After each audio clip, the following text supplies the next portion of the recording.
Am I the idiot for wearing a tight dress despite my friend asking me not to? I, female 20, and my friends, female 22, and female 22, are currently on vacation. For the sake of the story, I will call them L and K. L, K, and I all decided that while we are on vacation, 1 week, we would go clubbing as much as possible. All of my friends know that I have a feminine sense of style.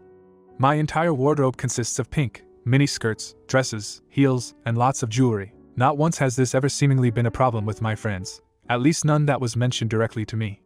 When you go clubbing, most people tend to wear tight outfits, so my suitcase was packed with several outfits meant for clubbing. Last night, after spending our day by the pool, I started Googling clubbing places near us and broached the topic of starting our first night partying. All seemed excited, so we all headed up to our room to start getting ready. I was just about done with my makeup and hair when I grabbed the dress I was planning on wearing, and suddenly the mood felt extremely sour. For sake of full clarity, it's a very short pink leather dress. Kay spoke up and mentioned that I should probably pick another outfit. I asked her why, and she said since we are all going together, none of us should try to outdo each other. I explained that I'm not trying to outdo anyone and just liked my dress. Elle sided with her, saying that I was clearly trying to one-up the both of them and was acting like a pick-me. I told them I'm wearing the dress no matter what, and I was sure they would look just as if not more beautiful than me in their outfits. They barely talked to me for the remainder of getting ready and split up from me the moment the Uber dropped us off. It's Tuesday and they are still being cold/short with me. I kind of want to go home, but I'm curious if I'm being an overdramatic idiot. Am I the idiot? Edit. Even if you don't agree with how they handled it, please refrain from overly harsh insults towards them. Nobody is perfect, and hurling insults towards/about them does not make it any better. Edit 2. I am seriously considering going home. I got up this morning, and when I went to get dressed after my shower, I found that several of my clothes had been vandalized. 2 of my tops have been torn, a skirt of mine is completely butchered, a couple of my dresses look like they went through a wood chipper, and a pair of my heels has toothpaste squirted into the base. Both of them are denying they did it. Honestly, I am just beyond crushed that they did this to my clothing and don't even have the nerve to admit it. It genuinely makes me want to cry. Now for a few comments before the update. Not the idiot. It's normal to want to look good when you go out clubbing, and dressing up and doing your makeup has nothing to do with trying to one-up other people. If your friends have a problem with you wearing flattering outfits to the club with them, they have their own insecurities to sort out. Comment 2. Not the idiot. Yikes, your friends left you alone somewhere where you are a visitor because they didn't like your dress. You can wear what you want. True friends lift each other up so they don't abandon them because of their own insecurities. Now for the update. Well, it's been some time since my original post, so I thought it would be a good time to update after I gave myself time to process. I want to start with the statement that I am no longer friends with either L or K. After reading the comments under my original post, I realized how crappy what they did was and that it put me in danger. The night after they vandalized my stuff, we went out to breakfast, and I let them know that since I am the only person whose name is checked in on the hotel and my boyfriend paid for it, they both had 5 hours to pack and find another place to stay, or they could talk it out with me and pay for the clothes/shoes that they damaged. This was not met kindly, and both of them started cursing me out and telling me I was a selfish, conniving, snake-ass bitch. I told them that it was their choice to destroy my clothes, and all I wanted to do was to talk it out with them and figure out why this had to happen in the first place. I didn't get a straight answer other than I'm a selfish pick-me who doesn't deserve anything I have. So, I took it as them giving me my answer. Luckily, they were not difficult besides some passive-aggressive comments. I enjoyed the rest of my vacation as best as I could given that I was alone. Luckily, a lot of the local women were extremely kind and chatted with me wherever I was, so it didn't feel as bad. I've been home for a little less than a week and have received several nasty text messages from both L and K plus some mutual friends. I've spent most of this week trying to come to terms with the fact that I am losing several friendships over this. Thanks for all the help though. The comments really gave me solid advice and the guts to actually stick up for myself in this situation. Edit. I forgot to mention this, but to the one person under my original post who said they would try to sleep with my boyfriend, they did. The day after we got home, my boyfriend showed me a text I sent him. Basically, it was a lengthy text message about how I'm only with him because he has money and that they should meet up for coffee so she could show him he deserves better. That is ironic for 2 reasons. I was with/loved him the same while he was a broke college student working retail, and my family got him the job he has now. Comment 1. I guarantee you they did not tell the true story to your mutual friends. You might want to set the record straight. Then the original poster responded with, honestly, after thinking about it, I am deciding not to.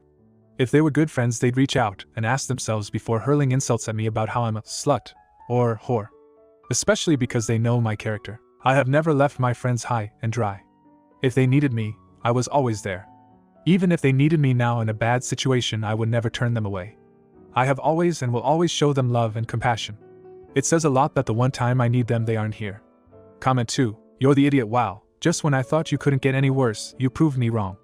You are the epitome of a self-absorbed and vengeful person. Instead of taking the high road and trying to repair the friendship, you decided to exact revenge on your former friends by kicking them out of the hotel and demanding they pay for the damaged clothes. While their actions of vandalizing your belongings were wrong, your response was disproportionate and malicious. You could have chosen to have a conversation, to find out what drove them to such extreme behavior, and try to work towards a resolution. Instead, you chose to play the role of the vengeful queen, kicking them out and demanding payment. And to top it all off, you had the audacity to throw in the unnecessary detail about one of them allegedly trying to sleep with your boyfriend. Not only does it seem like a petty attempt to tarnish their reputation, but it also shows your insecurity and pettiness. Now, for the next story. Am I the idiot for telling my dad who left me that I don't remember him? I'm female 15, and my father is male 46. My dad left the family when I was 7 without any explanation.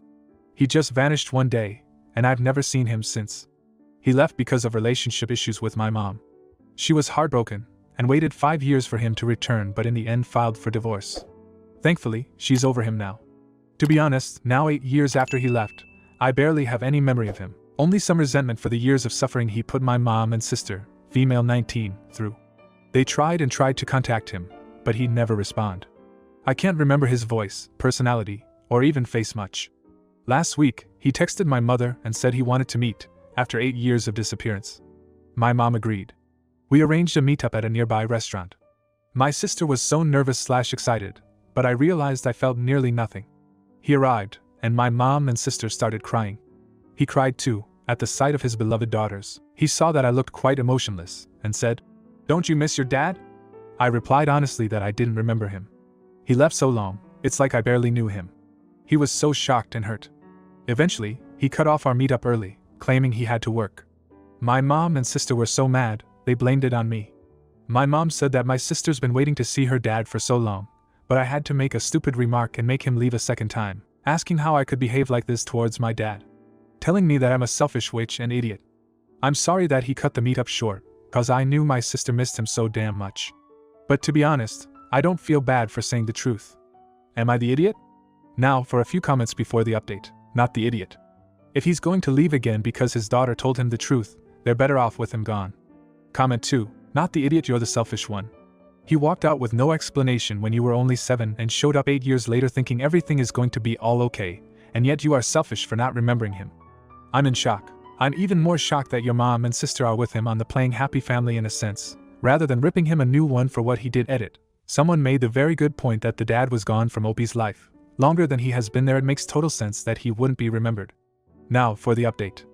Hi. It's me again, but now I'm 1 year older, and a bit wiser I hope.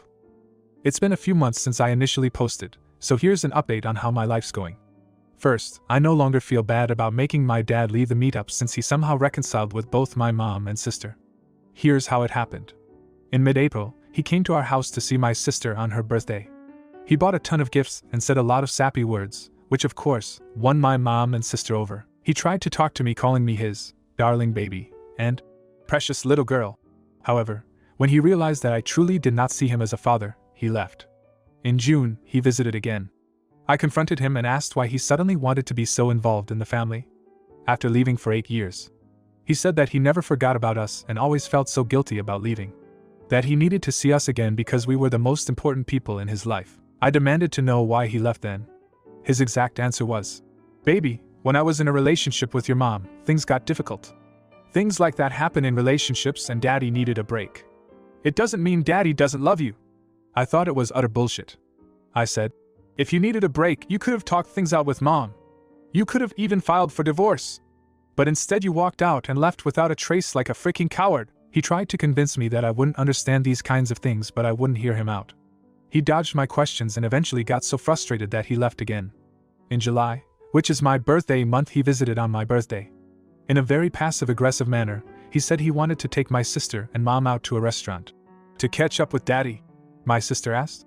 "You are not taking her." "Me too," he responded. "My name is very temperamental with Daddy. Can you tell her that Daddy loves her? She won't understand." I find it very weird and slightly disturbing that he is still talking to us like we're little kids despite me being 16 and my sister being 20. My sister and mom were hesitant about leaving without me, but eventually they went.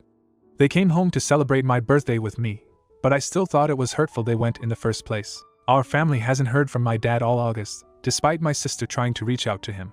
Of course, they are putting the blame on me for giving him the cold shoulder. If you have any questions, feel free to ask. By the way, I'm so thankful to all the commenters. If it weren't for them, I'd probably still be feeling guilty and sad. Have a great day. Comment 1. There's something seriously wrong with your father. I'm so sorry. I hope you have support and counseling. Comment 2. Your father is so hurtful to the rest of you. That birthday stunt he pulled was vindictive and nasty. It's also terrible that your mother and sister are taking out their hurt on you. I'm sorry that all 3 of your family members are acting irrationally, and it's good that you can see the situation for what it is. If you enjoyed today's video, don't forget to drop a like. It really helps the channel grow. See you next time.